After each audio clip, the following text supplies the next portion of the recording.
أعوذ بالله من الشيطان الرجيم.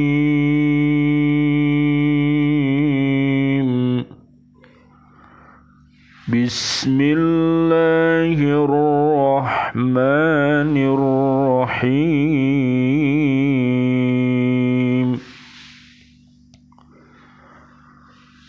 يا أيها الذين آمنوا لا تقولوا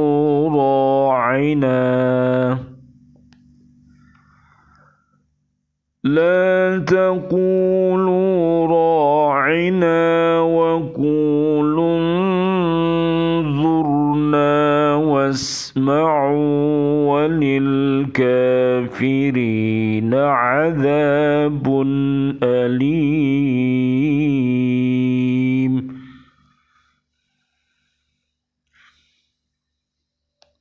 ما يود الذين كفروا من أهل الكتاب ولا المشركين أن ينزل عليكم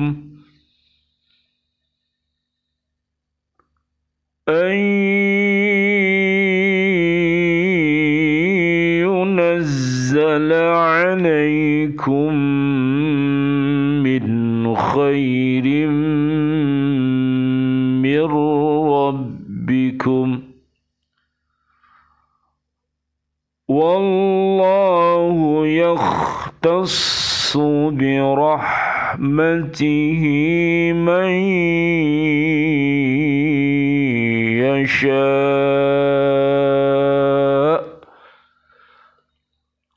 والله ذو الفضل العظيم.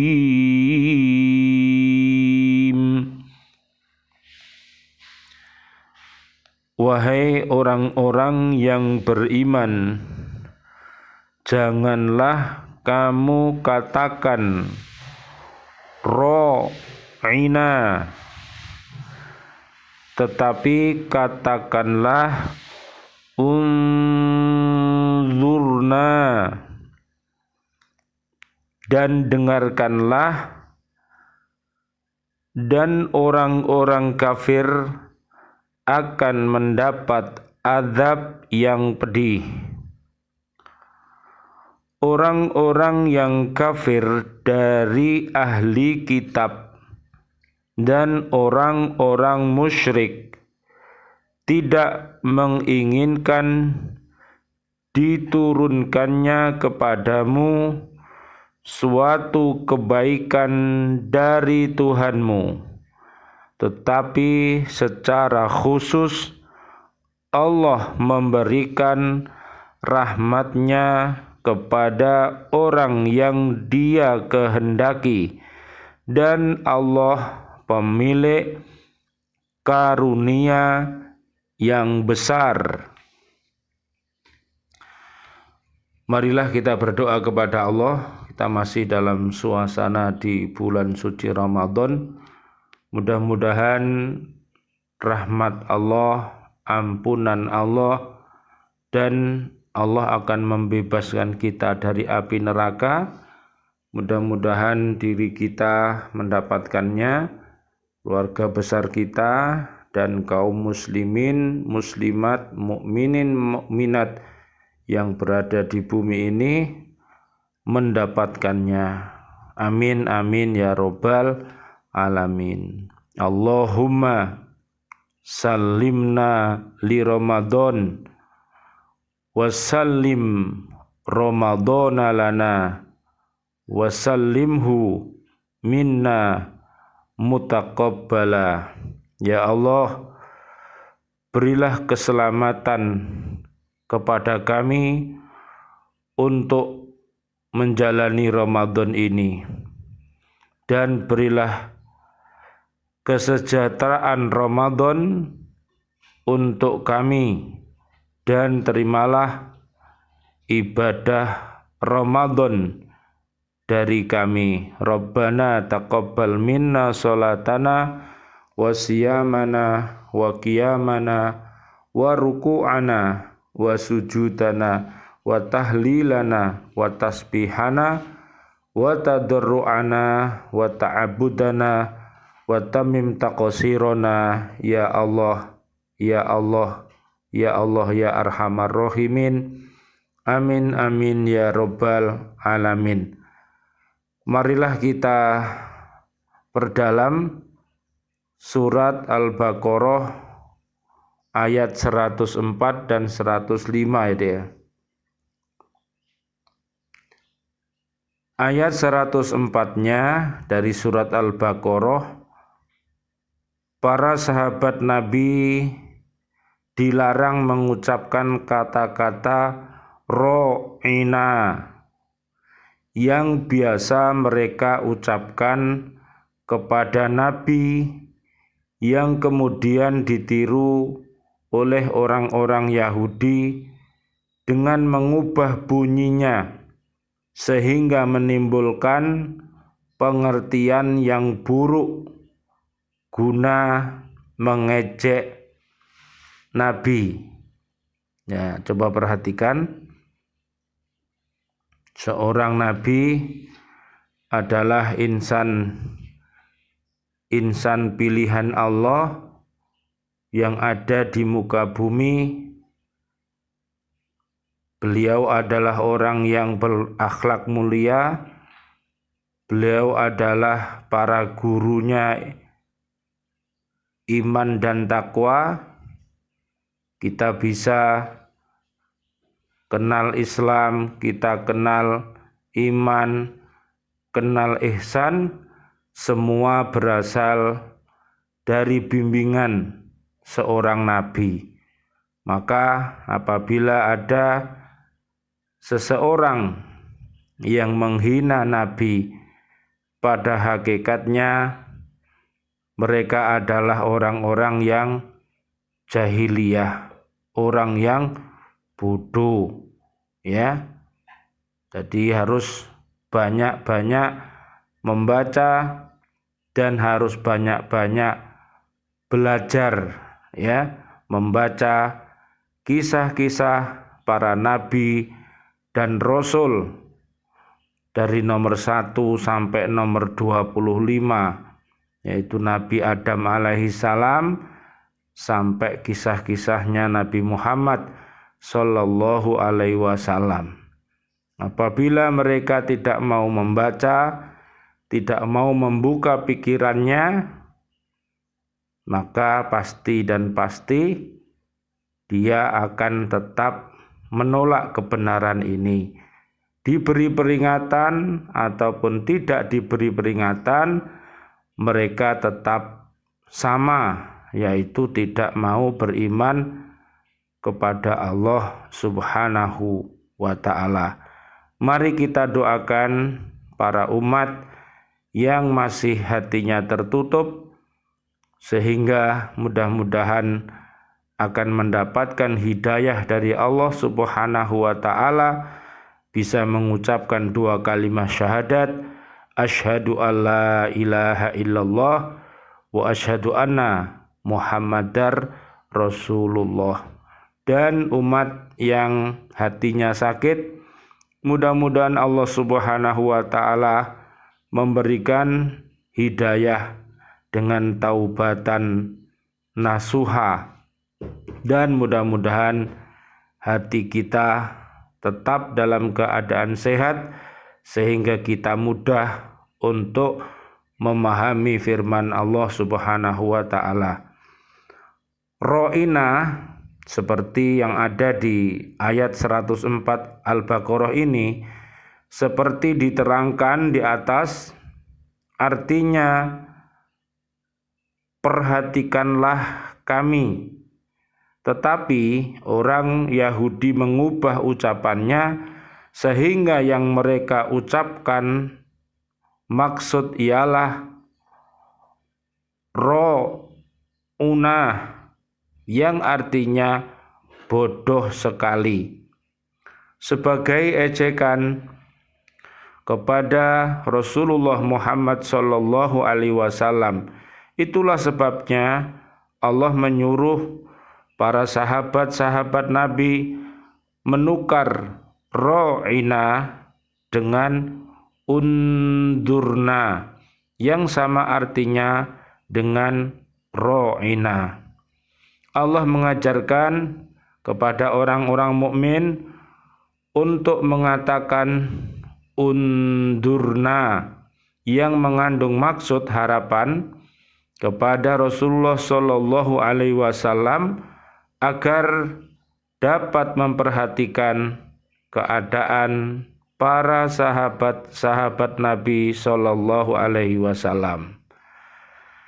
Allah Subhanahu Wa Taala juga memperhatikan orang-orang mukmin untuk mendengarkan sebaik-baiknya pelajaran agama yang disampaikan oleh Nabi Muhammad sallallahu alaihi wasallam yang mengandung pula perintah untuk tunduk dan melaksanakan apa saja yang diperintahkan Nabi serta menjauhi larangannya. Kemudian Allah dalam ayat ini juga mengingatkan bahwa orang-orang kafir yang tidak mau memperhatikan ajaran yang disampaikan oleh Nabi Muhammad sallallahu alaihi wasallam akan mendapatkan siksaan yang amat pedih. Jadi sekali lagi kita ini disuruh memperhatikan ajaran-ajaran agama Islam ini.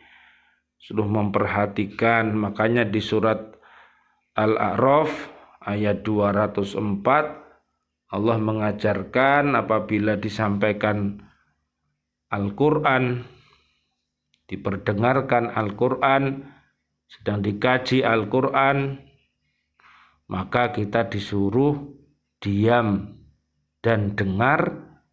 Jadi diam, karena orang yang diam itu akan mampu mendengarkan dengan fokus, sehingga diharapkan bisa mendapatkan rahmatnya dari Allah Subhanahu wa ta'ala. Apabila firman disampaikan kemudian kita itu rame, pasti kita tidak bisa diam. Jadi pasangannya begitu, kalau dengar pasangannya dengan diam. Tapi kalau misalnya tidak mendengar, pasti pasangannya dengan rame. Lah, pada waktu rame itulah, kalau firman disampaikan kemudian kita tidak mendengar, merasa tuli misalnya pikiran kita, dan kemudian mulut kita misalnya memperbincangkan sesuatu yang tidak ada hubungan dengan firman, maka pasti bukan rahmat yang diterimanya, tapi namanya laknat. Nah, laknat itu adalah siksa. Nah, makanya kita harus takut pada Allah Subhanahu wa ta'ala. Kalau Allah sudah menyiksa kita, maka kita pasti merasa kesakitan. Nah, ada orang yang disiksa oleh Allah juga malah tidak mau kembali kepada Allah. Ada orang yang disiksa oleh Allah kemudian dia mau kembali kepada Allah, ada. Jadi tergantung kepada manusianya, mau mempergunakan akalnya, mau mempergunakan pikirannya, hatinya, dan segala pernak-pernik yang Allah berikan kepadanya. Karena kita ini sudah dikasih sama Gusti Allah, fisik kita ini, tubuh kita ini lengkap, ya. Ada akalnya, ada nafsunya, ada hatinya. Nah, di mana semuanya akan berfungsi masing-masing, ya. Apabila akal kita manut sama hati kita yang baik, maka akalnya menjadi cerdas. Apabila nafsunya manut sama hati yang baik, maka nafsunya akan cerdas, ya. Dan fisik kita akan sehat wal afiat. Jadi kita punya yang namanya jasmani dan rohani, ini adalah amanat ya yang Allah berikan kepada kita. Kita disuruh menjaganya, jangan sampai dirusak. Lah, termasuk merusak karunia yang diberikan Allah kepada kita, yaitu mengajak hati kita menjadi hati yang kufur, yang dolim, yang fasik, yang musyrik. Itu adalah hati-hati yang tidak amanah. Akan tetapi apabila kita beriman, kita bertakwa, kita taat kepada Rasulullah, kita taat kepada Allah, maka itu termasuk orang-orang yang bersyukur kepada Allah Subhanahu wa ta'ala. Terakhir mari kita lihat di ayat yang 105-nya. Para ahli kitab yang terdiri atas orang-orang Yahudi Nasrani, begitu pula orang-orang musyrik, tidak mau percaya kepada Nabi Muhammad Shallallahu Alaihi Wasallam karena mereka iri hati dikarenakan dia diberi wahyu. Jadi sifat iri itu sangat berbahaya, ya, bisa menimbulkan sombong. Ya. Nah, sombong itu apa? Sombong itu adalah menolak kebenaran. Jadi kebenaran itu akan ditolak, ya. Kebenaran dari wahyu Allah Al-Qur'an ditolak, kebenaran yang datangnya dari hadis Nabi ditolak. Loh. Jadi akhirnya bisa meremehkan orang lain. Jadi jangan sampai kita itu meremehkan Al-Qur'an, meremehkan Al-Hadis. Jadi silahkan kita ini mengambil Al-Qur'an dan Al-Hadis ya pada teks kalamullahnya, tulisan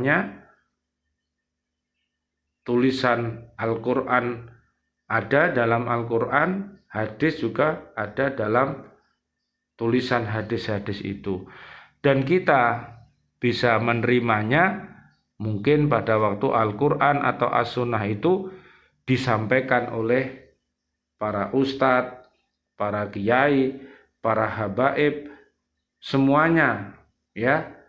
Bila yang disampaikan itu adalah firman Allah dan al-hadis, maka hendaknya kita mendengarkan kemudian diam.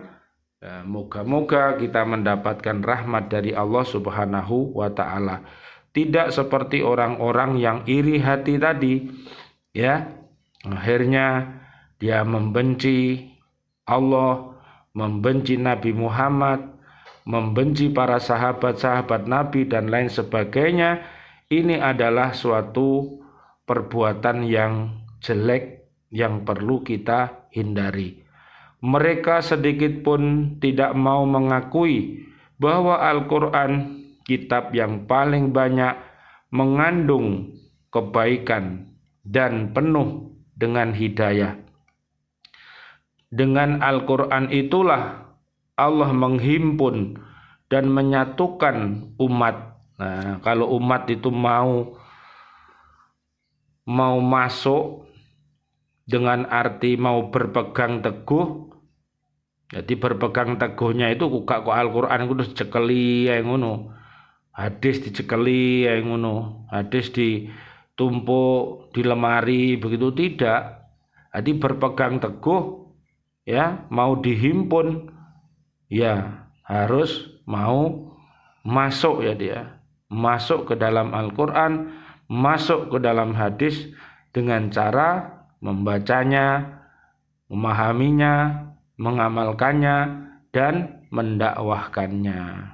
Itu termasuk kita bisa terhimpun ya, kita bisa satu umat ini kalau mau kembali kepada Allah dan Rasulnya. Bangsanya mana saja ya, kulitnya warnanya apa saja ya, maka Lihat di surat 49 Al-Hujurat ayat ke-13.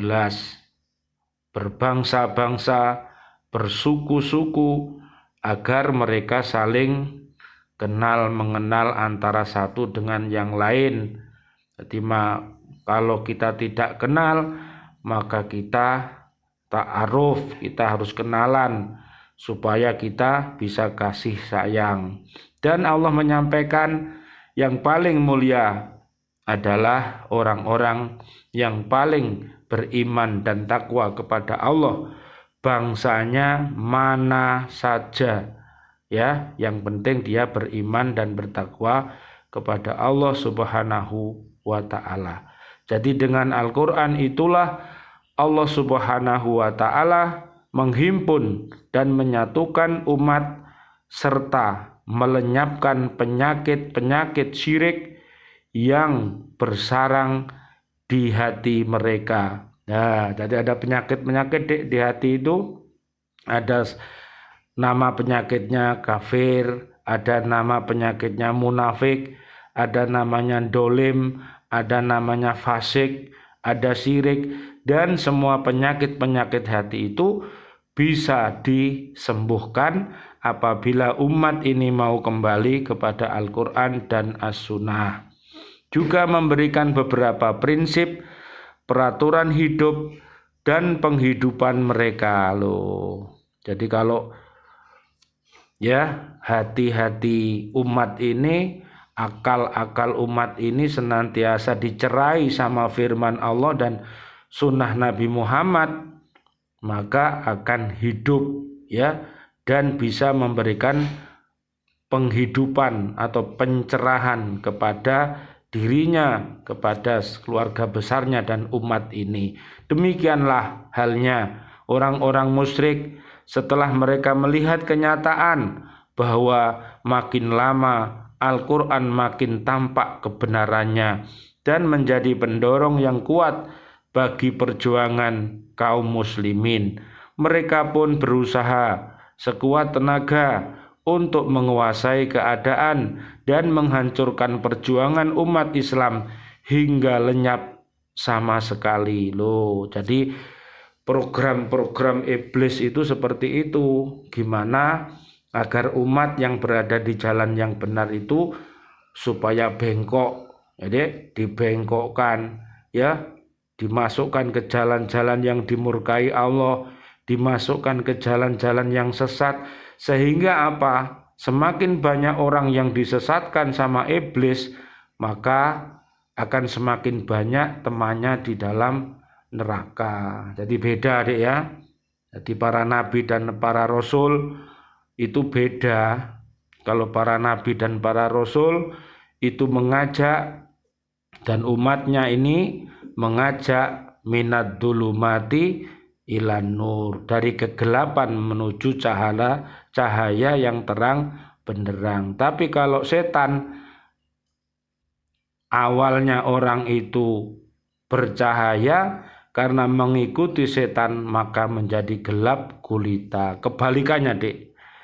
Meskipun demikian, mereka tidak akan dapat merealisasikan angan-angan mereka karena Allah telah menentukan kehendaknya, memilih orang-orang yang dikehendaki semata-mata karena rahmatnya. Oh, jadi para nabi, para rasul sudah tiada, Allah mengirimkan para sahabat-sahabat pilihan, para tabiin, para habaib, para ustadz, para kiai, dan orang-orang mukmin semuanya. Ini semuanya adalah umat-umat yang terbaik, umatnya Nabi Muhammad SAW.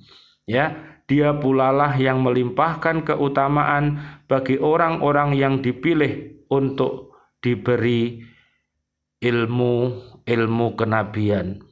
Dia pulalah yang melimpahkan kebaikan dan keutamaan sehingga seluruh hambanya bersenang-senang dalam kebahagiaan loh dek.